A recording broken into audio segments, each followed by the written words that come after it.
ditra fiakanjo mandona fijery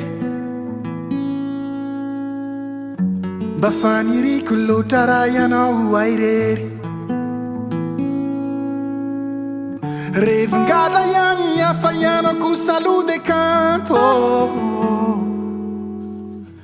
ampitiro ny akanjo fianao efa misy miantso madiditra fiakanjo to tsara fijery efa namboariko ny foko hoe ianao tsy anarery revongala ihany ny hafa ianako salode kanto ampitiry hoany akanjo mba raisoisy fefa miantso ranomasom-pifaliana ny avaza manay ekeko izaho tsy tompony mifampindrana ianao tsy mandeha tokana fefa misy anazy marare ranomasom-pifaliana ny avaza manay ekeko izaho tsy tompony mifampindrana ianao tsy mandeha tokana fefa misy anazy alefa iafiko ozazigny aza tao an'io zaho kiala ratsiko iny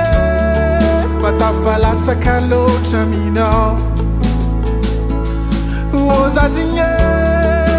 aza tao an'io zaho kiala ratsiko iny fa tafalatsaka loatra minao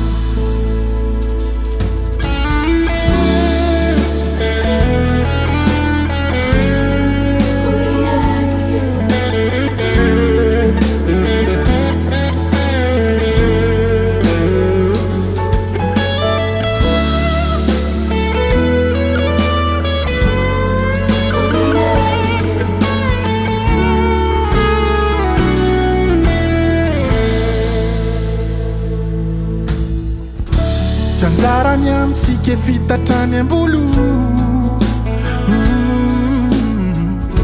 mba mila fanampiana rehefa tady amoy fo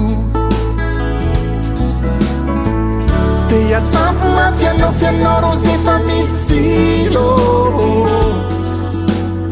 raha jaly zany efa mazatra fiko ianina mandratra ranomasom-pifaliana ny avaza manay ekeko izaho tsy tompony mifampindrana ianao tsy mandeha tokana fefa misy anazy marare ranomasom-pifaliana ny avaza manay ekeko izaho tsy tompony mifampindrana ianao tsy mandeha tokana fefa misy anazy alefa iafiko ozazigny aza tao an'io zaho kiala ratsiko iny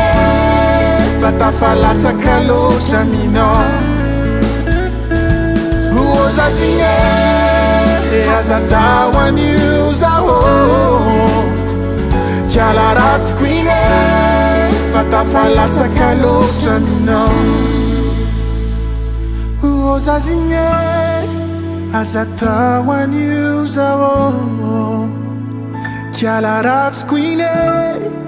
faraparapa ho an'ny foko aminao